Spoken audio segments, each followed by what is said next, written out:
ஒரு நாள்ல 18 மணி நேரம் தனியா இருக்கேன் தெரியுமா? தூங்குற டைம் தவிர மத்த டைம்ல என்ன பண்ணுவேன் சொல்லு? வாசலையே பார்த்துட்டு உட்கார்ந்திருப்பேன். எப்படா இவன் வருவான்னு. என்னைக்காவது லேட்டா வந்தா நான் சாப்பிட்டேன்னா சாப்பிடலையாவது தெரியுமா உனக்கு? ஒரு நாள் கூட சாப்பிட்டது இல்ல. உன்னை பொறுத்தவரை நான் சதிகாரி, குடும்பக்காரி அதானே? சாரிடி, இத நான் யோசிக்கவே இல்லை.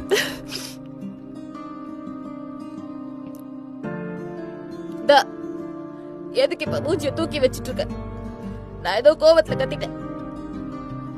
நீ போய் தூங்கு, காலையில ஆபீஸ் இருக்குல்ல. அவ சொல்றதும் கரெக்ட் தான். அவளுக்காகவும் நம்ம நேரத்தை ஒதுக்கணும்.